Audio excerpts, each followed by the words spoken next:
प्रधानमंत्री Narendra Modi video conferencing के जरिए होंगे पश्चिम बंगाल में दुर्गा पूजा के उत्सव में शामिल। सभी को देंगे दुर्गा पूजा की शुभकामनाएं। पीएम ने कहा, दुर्गा पूजा एक शुभ अवसर है जिसमें बुराई पर अच्छाई की जीत का जश्न मनाया जाता है।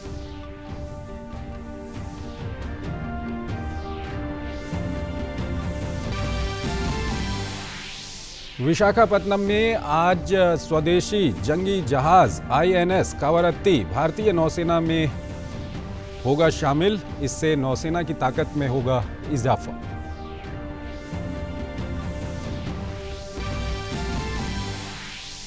बिहार में और चढ़ा सियासी पारा। भाजपा आज जारी करेगी अपना चुनावी घोषणा पत्र। वरिष्ठ भाजपा नेता करेंगे चुनावी रैलियां। आरजेडी और जेडीयू का प्रचार अभियान भी चरम पर। इस बीच बिहार विधान परिषद की 8 सीटों के लिए मतदान जारी।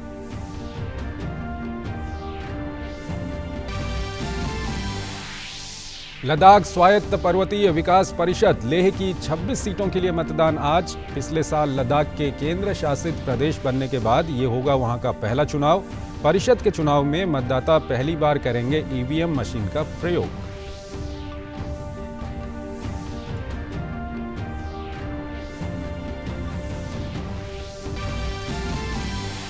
भारतीय रिजर्व बैंक आज राज्य विकास ऋणों में खुले बाजार परिचालन यानी ओएमओ का करेगा संचालन। इस कदम से राज्य सरकारों को नीलामी प्रक्रिया के जरिए तय ब्याज दरों पर आरबीआई से पैसे उधार लेने में मिलेगी मदद।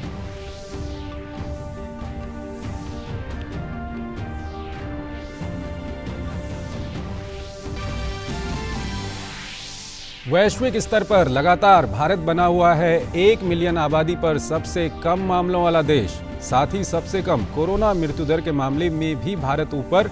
राज्यों और केंद्र शासित प्रदेशों द्वारा केंद्र की test track test treat technology रणनीतियों को प्रभावी रूप से लागू करने से मिल रहे हैं ये सकारात्मक परिणाम।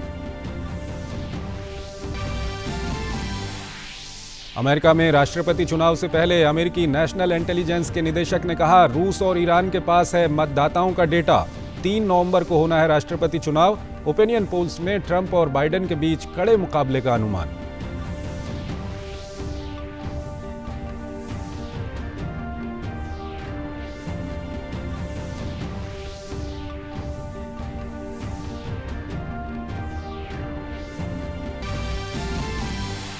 और खेल की खबरों में चैंपियंस लीग में रियल मैड्रिड को मिली शाख्तर डोनेस्क से अप्रत्याशित हार।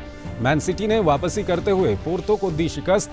वहीं लिवरपूल और बायर्न म्यूनिख ने जीत के साथ किया अपने अभियान का आगाज।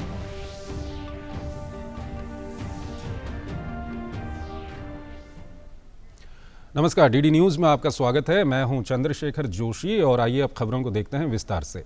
प्रधानमंत्री नरेंद्र मोदी महाषष्ठी के अवसर पर आज कोलकाता में होने वाले दुर्गा पूजा में वीडियो कॉन्फ्रेंसिंग के जरिए शामिल होंगे। पीएम मोदी ने ट्वीट कर कहा कि पश्चिम बंगाल के भाइयों और बहनों, मां दुर्गा पूजा का महाषष्ठी का शुभ दिन है। मैं वीडियो कॉन्फ्रेंसिंग के जरिए पूजा समारोह में शामिल होऊंगा। प्रोग्राम में आप भी लाइव जुड़ें।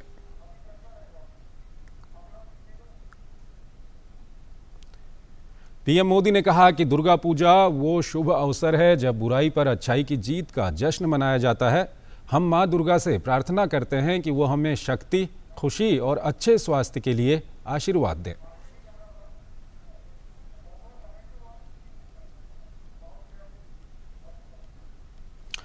जंगी जहाज आईएनएस कावरत्ती आज भारतीय नौसेना में शामिल होगा। थल सेना प्रमुख जनरल मनोज मुकुंद नरवणे विशाखापत्तनम में आईएनएस कावरत्ती को नौसेना में शामिल करेंगे।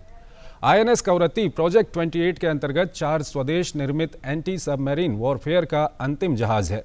शक्तिशाली एंटी सबमरीन वॉरफेयर जंगी जहाज आईएनएस कावरत्ती को भारतीय नौसेना के डिजाइन निदेशालय द्वारा डिजाइन किया गया है। इसे garden reach ship builders and engineers Kolkata द्वारा बनाया गया है। जहाज में 90% तक स्वदेशी सामग्री है। आईएनएस कावरत्ती के पास अत्याधुनिक हथियार और सेंसर सूट हैं जो पनडुब्बियों का पता लगाकर उन पर हमला करने में सक्षम हैं। अपनी पनडुब्बी रोधी युद्ध क्षमता के अलावा जहाज में लंबी दूरी की तैनाती के लिए एक विश्वसनीय आत्मरक्षा क्षमता भी है। कोविड-19 महामारी के कारण लागू प्रतिबंधों का पालन करते हुए समय पर आईएनएस कावरत्ती का नौसेना में कमीशन अपने आप में एक सराहनीय उपलब्धि है। भारी बारिश के कारण हुए नुकसान का आकलन करने के लिए आज एक केंद्रीय दल 2 दिन के दौरे पर हैदराबाद पहुंच रहा है। इस 5 सदस्यीय टीम का नेतृत्व केंद्रीय गृह मंत्रालय में संयुक्त सचिव प्रवीण वशिष्ठ करेंगे। इसमें कृषि, सड़क और भवन, वन और जल संसाधनों के मंत्रालयों के वरिष्ठ अधिकारी भी शामिल हैं। केंद्रीय दल जमीनी स्तर पर नुकसान के आकलन के लिए हैदराबाद में बारिश से प्रभावित क्षेत्रों का दौरा करेगा। केंद्रीय दल मुख्य सचिव सोमेश कुमार और अन्य वरिष्ठ अधिकारियों से भी मुलाकात करेगा। ये दल दिल्ली लौटने के बाद केंद्र को एक रिपोर्ट प्रस्तुत करेगा। वहीं दूसरी ओर कल सुबह के बाद बारिश नहीं होने से लोगों ने राहत की सांस ली है। मौसम विभाग के मुताबिक हैदराबाद सहित राज्य में अगले 5 दिनों में भारी बारिश नहीं होगी। आज और कल हल्की से मध्यम बारिश होने का अनुमान है। इस बीच हैदराबाद में बारिश से प्रभावित क्षेत्रों में राहत अभियान जारी है। लगभग 100 से अधिक इलाके हैं जो अभी भी पानी से लबालब हैं। हजारों लोगों ने राहत शिविरों में शरण ली है। बाढ़ पीड़ितों को तत्काल राहत के रूप में 10,000 रुपये की सहायता राशि दी जा रही है। बाढ़ पीड़ितों को उनके घरों पर ही चेक सौंपे जा रहे हैं। लद्दाख स्वायत्त पर्वतीय विकास परिषद लेह यानी कि लेह हिल काउंसिल के लिए आज मतदान होगा। काउंसिल की 26 सीटों के लिए लेह जिले के करीब 89,000 से अधिक मतदाता 94 उम्मीदवारों की किस्मत का फैसला कर रहे हैं। चुनाव में 45,000 से अधिक महिलाएं अपने मताधिकार का प्रयोग करेंगी। मतदान सुबह 8 बजे शुरू हुआ है और शाम 4 बजे तक चलेगा। परिषद के चुनाव में पहली बार ईवीएम का प्रयोग किया जा रहा है। चुनाव में मुख्य मुकाबला भाजपा, कांग्रेस और आम आदमी पार्टी के बीच है। नेशनल कॉन्फ्रेंस और पीपुल्स डेमोक्रेटिक पार्टी ने इन चुनावों से दूरी बना रखी है। इस चुनाव में मुख्य मुद्दा लद्दाख को संविधान की 6ठी अनुसूची में शामिल कर प्रदेश के हितों की रक्षा करना है। सांस्कृतिक पहचान, जमीन और रोजगार का मुद्दा भी मुख्य है। ये चुनाव कई मायनों में खास है। 31 अक्टूबर 2019 को लद्दाख के केंद्र शासित प्रदेश बनने के बाद ये वहाँ का पहला चुनाव है। इसके साथ ही कोरोना काल में भी ये देश का पहला चुनाव है। 26 अक्टूबर को मतगणना के बाद नतीजे घोषित हो जाएंगे।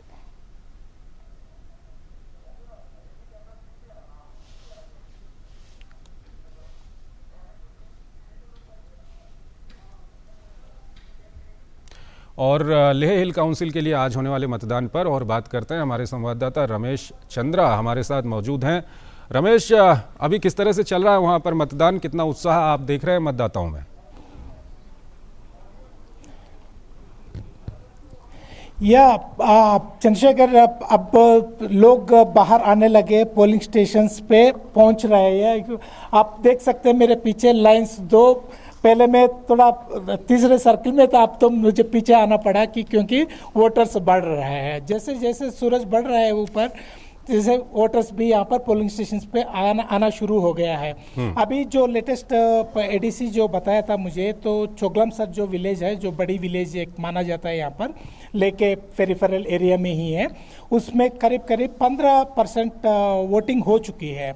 इसका मतलब लोग काफ़ी उत्साह है, लोगों में काफ़ी उत्साह है वोट करने का, और उन लोगों का जो डिमांड्स है उस लद्दाख हिल काउंसिल के द्वारा डेवलपमेंट पाने के लिए वो यह दर्शाता है। रमेश, ये बताइए कि इस बार क्योंकि कई मायनों में ये जो चुनाव है ये काफ़ी ऐतिहासिक है। अगर हम कोरोना काल की बात करें तो ये पहला चुनाव है देश में जो कोरोना काल के बीच में हो रहा है। उसी के साथ लद्दाख में यूनियन टेरिटरी बनने के बाद भी ये पहला चुनाव वहाँ पर हो रहा है। किस तरह से कोविड-19 के बीच विभिन्न स्वास्थ्य नियमों का ध्यान रखा जा रहा है? क्या कुछ प्रिकॉशंस वहाँ पर लिए जा रहे हैं? और अगर हो सके तो आपके पीछे कुछ मतदाता भी वहाँ पर हैं, उनसे भी आप बात करने की कोशिश करिए। बिल्कुल चंद्रशेखर, जो आप यहाँ से हम जो पोलिंग स्टेशन के बाहर से हम शुरू करेंगे तो हम देख सकते हैं ये सोशल डिस्टेंस का सिग्नल जो सर्कल्स बनाया हुआ है। हर एक वोटर उस सर्कल में ही खड़े हुए हैं जब तक उनका बारी आती है। इसके साथ साथ जैसे वो लोग अंदर पहुंचेंगे, हमारे साथ एक वोटर है, हम देख सकते हैं जैसे प्रिकॉशन उन्होंने लिया है। आप देख सकते हैं एक मास्क पहने हैं और सर्कल में खड़े हुए हैं, और साथ ही साथ ग्लव भी पहने हुए हैं। हम इससे पता चलता है कि जो जिला प्रशासन ने जो SOPs बताया ओवर ए पीरियड, ये सारी चीज़ें यहाँ पर वोटर्स हर लोग पार्टिसिपेट कर रहे हैं। हम देख सकते हैं पूरे लोग जो भी बिना मास्क कोई नहीं है, और सारे लोग अंदर जाते हुए हैंड सैनिटाइज कर रहे हैं। हर एक वोट से पहले ईवीएम को भी सैनिटाइज कर रहा है स्प्रेयर से, जो सैनिटाइजर स्प्रेयर से। इसका मतलब जो प्रिकॉशंस कोविड के लिए लेना है वोटर्स के तरफ से वोटर्स भी ले रहे हैं, और प्रशासन के तरफ से प्रशासन भी लिया है।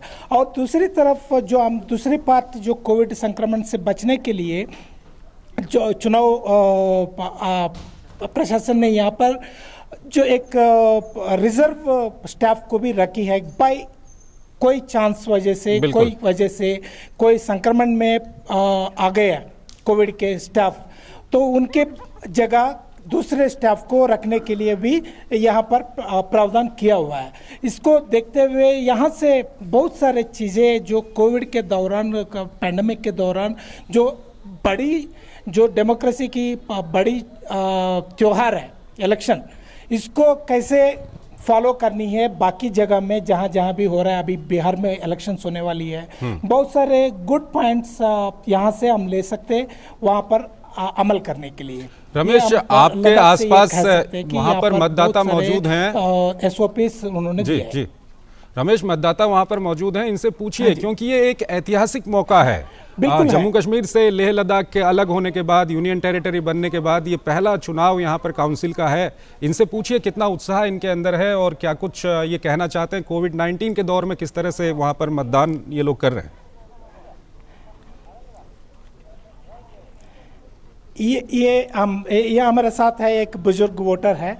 सर, आपका नाम क्या है? मेरा नाम दोरजे नामग्याल है। दोरजे नामग्याल, ये पहली बार जो यहाँ पर चुनाव हो रहा है यूटी बनने के बाद और कोविड के दौरान हो रहा है, आप में कितना उत्साह है ये वोटिंग में पार्टिसिपेट करने की? बहुत उत्साह है। ये हमारा पहला डेवलपमेंट के लिए स्टार्ट हो रहा है, इसीलिए हम लोग पार्टिसिपेट करने के लिए बड़े खुशी से आ रहे हैं। जो हिल काउंसिल से आपका क्या क्या उम्मीदें हैं अभी?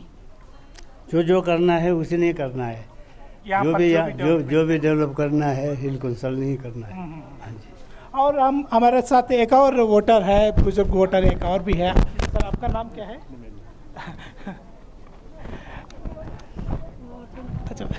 अच्छा, ठीक है रमेश। या चंद्रशेखर, एक और वोटर से हम मिलेंगे। जी जी सर, आपका नाम क्या है सर? टाची पुंसोक। हाँ, टाची पुंसोक।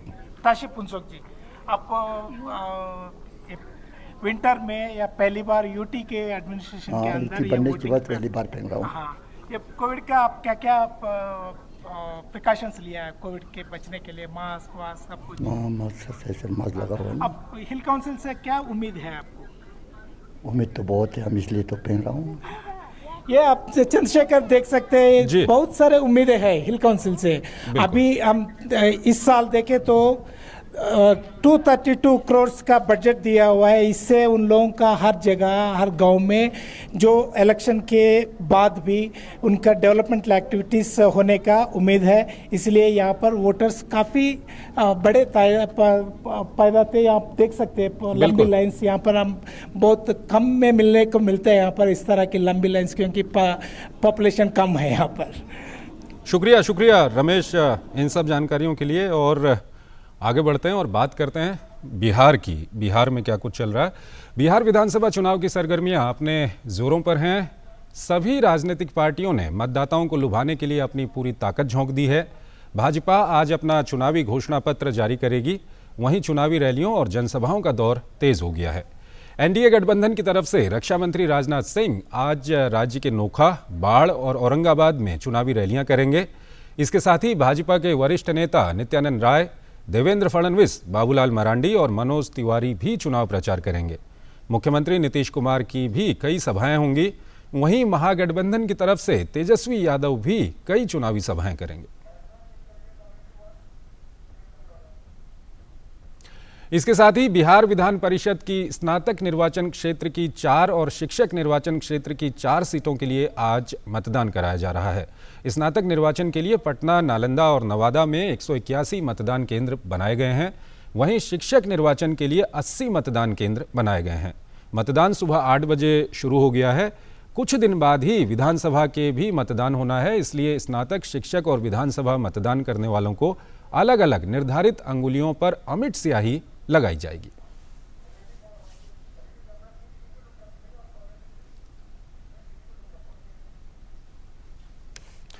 सलमान हैदर हमारे साथ जुड़ रहे हैं पटना से, उनसे बातचीत करते हैं। सलमान, सबसे पहले ये जो आज मतदान चल रहा है परिषद का, इसको लेकर के बताइए, क्या कुछ जानकारी आपके पास है?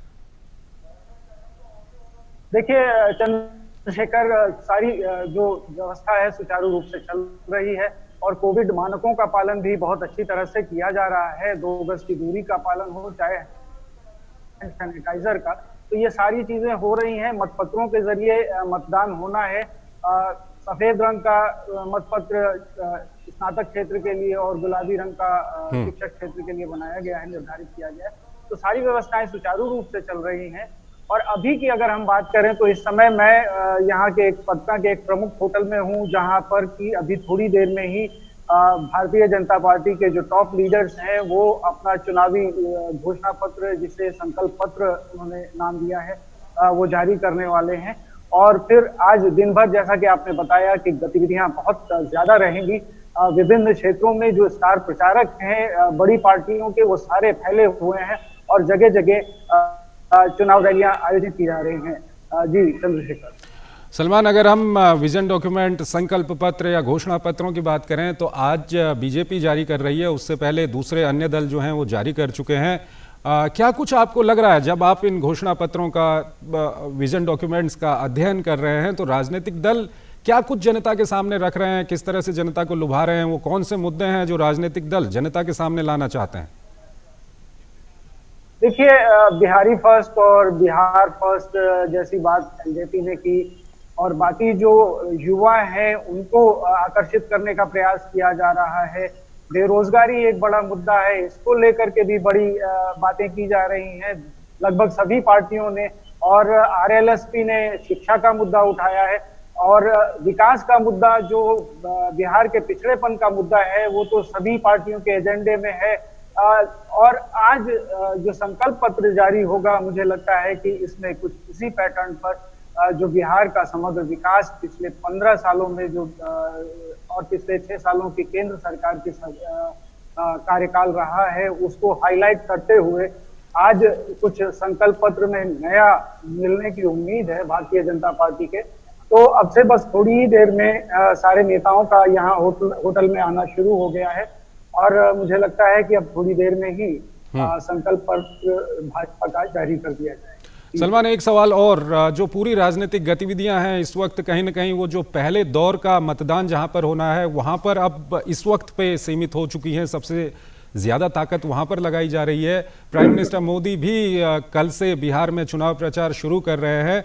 आपसे हम जानना चाहेंगे कि पहले चरण के दौरान कौन कौन से वो इलाके हैं जहां पर मतदान होगा और कौन कौन से वो बड़े चेहरे हैं जिनकी किस्मत दांव पे लगेगी। देखिए, ये जो पहले चरण का मतदान है वो ज्यादातर मध्य बिहार और उत्तर प्रदेश से जो लगे हुए जिले हैं वहां पे है। और जो और जैसा कि आपने भी कहा कि पूरा ध्यान राजनीतिक दलों ने केंद्रित कर दिया है। कल प्रधानमंत्री आने वाले हैं, गया में और सासाराम में 2 रैलियों को संबोधित करेंगे।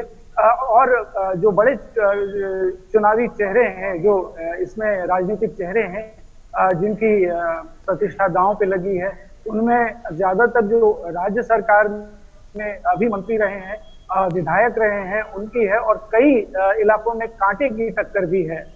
तो जो उत्तर प्रदेश से सटे हुए इलाके हैं वहाँ योगी आदित्यनाथ, जो उत्तर प्रदेश के मुख्यमंत्री हैं, उन्होंने जमकर प्रचार किया है। और आज भी जैसा कि आपने भी बताया कि केंद्रीय रक्षा मंत्री राजनाथ सिंह ओखा में है, औरंगाबाद में और बाढ़ में। बाढ़ एक पटना का ही हिस्सा है, यहाँ पर चुनावी रैलियों को संबोधित करने जा रहे हैं। तो इनमें से कुछ जो इलाके हैं वो नक्सल प्रभावित रहे हैं और नक्सली गतिविधियों के जाने जाते रहे हैं, लेकिन अब तस्वीर बदल रही है। तो इन मुद्दों को भी उठाया जाएगा। जो लॉ एंड ऑर्डर पिछले 15 सालों में जो एनडीए का दावा है कि पिछले जो एनडीए के दौरान जो सरकार रही है बिहार में, उसने लॉ एंड ऑर्डर की दिशा में बहुत ही सराहनीय काम किए हैं, उपलब्धि हासिल की है। तो इन सब मुद्दों को भी उठाया जाएगा। तो आज पूरा ध्यान ये प्रथम चरण वाले क्षेत्रों में नेताओं का रहेगा। जी शुक्रिया आपका सलमान इन सब जानकारियों के लिए। और यहाँ पर वक्त हो गया एक छोटे से ब्रेक का। आप बने रहिए डीडी न्यूज़ के साथ।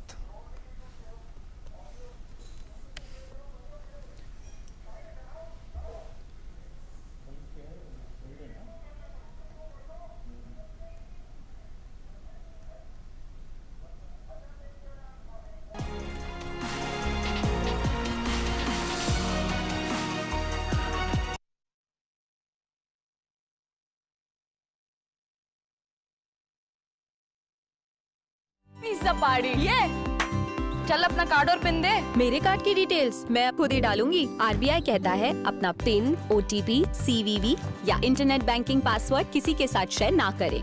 ऑनलाइन बैंकिंग सिर्फ अपने कंप्यूटर, मोबाइल और सिक्योर नेटवर्क से करें। बाय गर्ल्स, कहाँ जा रही है? सुना नहीं, नो शेयरिंग। आरबीआई कहता है जानकार बनिए, सतर्क रहिए। पक्की होगी बुनियादें तो हंसे हिंदुस्तान होगा। पहले करो शुरुआत करो, करो तो पक्की बात करो। पहले करो शुरुआत करो, करो तो पक्की। वंडर सीमेंट, एक परफेक्ट शुरुआत। मैं जयश्री एक चार्टर्ड अकाउंटेंट हूँ। जब मैं सीए की छात्रा थी तब मुझे लेप्रेसी यानी कुष्ठ नाम का रोग हुआ। उसके लक्षण थे दाएं हाथ का एक दाग जो 1 साल से बढ़ रहा था और हाथ में कुछ सुन्नपन और कमजोरी महसूस हो रही थी। क्योंकि हम इस बीमारी से परिचित नहीं थे, मेरा इलाज शुरू होने में थोड़ी देरी हुई, जिसके कारण हाथ में कुछ विकलांगता है। MDT कुष्ठ रोग की दवा है। मेरा इलाज पूरा होते ही मैं बिल्कुल ठीक हो गई और धीरे धीरे मेरा आत्मविश्वास वापस आया।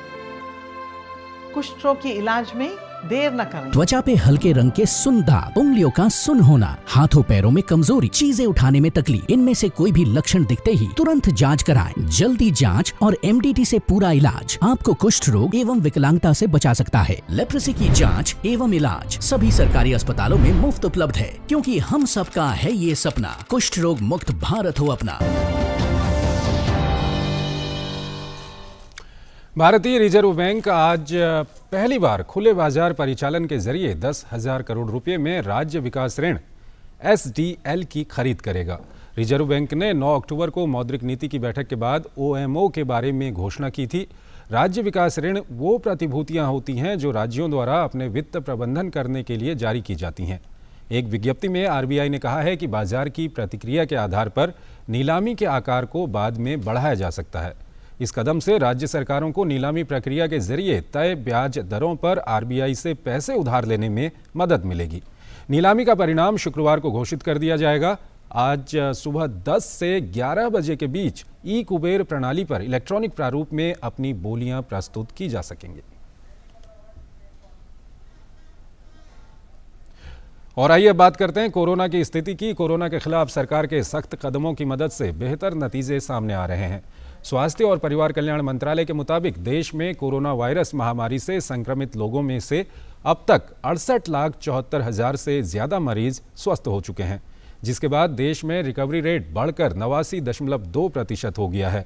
देश में कोविड से मृत्यु दर घटकर 1.51% रह गई है। वहीं पिछले 24 घंटों में 79,415 मरीज ठीक हुए हैं।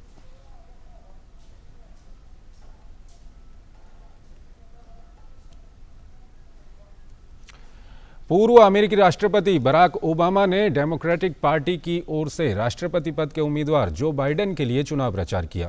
जो बाइडेन और अन्य डेमोक्रेटिक उम्मीदवारों के पक्ष में रैली करने से पहले ओबामा ने फिलाडेल्फिया के अश्वेत नेताओं और समुदाय व धार्मिक नेताओं के साथ चर्चा भी की। ओबामा ने मतदाताओं से डेमोक्रेटिक पार्टी के उम्मीदवारों के पक्ष में अर्ली वोटिंग करने की अपील की। और इस सब के बीच यूएस इंटेलिजेंस के निदेशक जॉन रैटक्लिफ ने अमेरिकी राष्ट्रपति चुनाव में रूस और ईरान के हस्तक्षेप की कोशिश के मामले में कार्रवाई करने की बात कही है। एक मीडिया ब्रीफिंग को संबोधित करते हुए रैटक्लिफ ने कहा कि 2020 के चुनाव में दोनों राष्ट्रों द्वारा मतदाता पंजीकरण की जानकारी प्राप्त करने की कोशिश की गई थी। उनका ये भी कहना था कि ईरान ने मतदाताओं को गलत जानकारी भेजी थी, जिसमें स्पूफ ईमेल भी शामिल थे, जिसमें दावा किया गया था कि धोखाधड़ी वाले मतपत्र विदेशों से भेजे जा सकते हैं।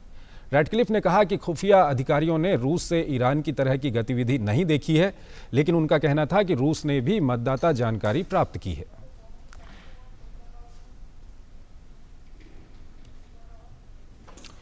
जर्मनी के स्वास्थ्य मंत्री जेन्स स्पाहन ने कोरोना वायरस से वो संक्रमित हो गए हैं। स्वास्थ्य मंत्रालय ने कहा है कि कोविड पॉजिटिव होने के बाद स्वास्थ्य मंत्री ने खुद को घर में क्वारंटाइन कर लिया है। पान को जुकाम के लक्षण थे। स्वास्थ्य मंत्री ने जर्मनी के सभी लोगों से संक्रमण से बचने के लिए सामाजिक दूरी का पालन और मास्क लगाने की अपील की है। जर्मनी में अब तक 3,91,000 से ज़्यादा संक्रमण के मामले सामने आ चुके हैं और इस वायरस के कारण करीब 10,000 लोगों की मौत हो गई है। ब्राजील के राष्ट्रपति जैर बोल्सोनारो ने कहा है कि वो चीन की सिनोवैक कोरोना वैक्सीन नहीं खरीदेंगे। दिलचस्प बात यह है कि एक दिन पहले ही देश के स्वास्थ्य मंत्री ने चीन की वैक्सीन को देश के टीकाकरण कार्यक्रम में शामिल करने का ऐलान किया था। दरअसल मंगलवार को स्वास्थ्य मंत्री एडुआर्डो पाजुएलो की प्रांतों के गवर्नरों के साथ बैठक के बाद पाजुएलो ने कहा कि उनका मंत्रालय सिनोवैक के साथ ही एस्ट्राजेनेका को भी खरीदेगा। लेकिन अगले ही दिन कल बोल्सोनारो ने बयान दिया कि बैठक में पाजुएलो को सही जानकारी नहीं मिल पाई है और मंजूरी ना मिलने तक सभी वैक्सीन को खारिज कर दिया गया है। बोल्सोनारो के बयान पर हालांकि सिनोवैक की तरफ से अभी तक कोई बयान नहीं आया है। दरअसल हाल ही में देश में वैक्सीन के चयन को लेकर सोशल मीडिया पर जोरदार बहस देखने को मिली, जिसमें राष्ट्रपति के समर्थकों ने चीन की वैक्सीन का खासा विरोध किया।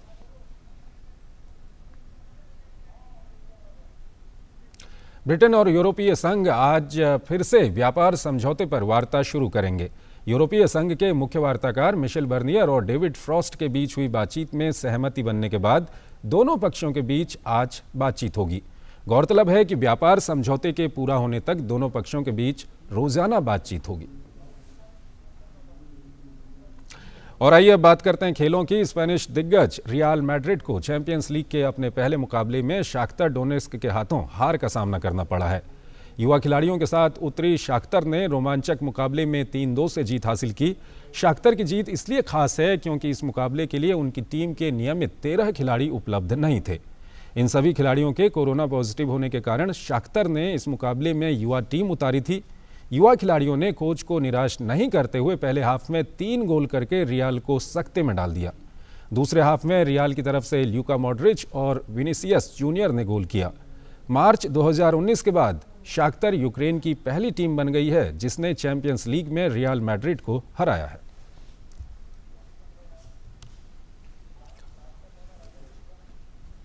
और बुलेटिन के आखिर में बात करते हैं डीडी न्यूज़ की खास मुहिम मास्क अप इंडिया की। कोरोना वैश्विक महामारी के कठिन समय में सही ढंग से मास्क पहनना कोरोना को हराने का सबसे आसान, सस्ता और असरदार तरीका है। डीडी न्यूज़ द्वारा शुरू किया गया मास्क अप इंडिया अभियान इस पूरे महीने डीडी न्यूज़ और इसके सोशल मीडिया पर जारी रहेगा। आप भी शेयर करें अपने वीडियो हमारे साथ। कोरोना को हराना है, मास्क ज़रूर लगाना है। इस पर देखिए डीडी न्यूज़ की ये विशेष पहल और मैं भी मास्क लगा लेता हूं। इसी के साथ इस बुलेटिन को यहीं पर ख़त्म भी करेंगे और आप इस पहल को भी देखिए। नमस्कार। डीडी न्यूज़ की खास मुहिम मास्क अप इंडिया। साझा कीजिए मास्क पहनने के अपने अनुभव, अपने विचार हमारे साथ फेसबुक और ट्विटर पर। Mask up India DD news के माध्यम से सबको बताना है, कोरोना को हराना है, मास्क जरूर लगाना है। Mask up India. Mask up India.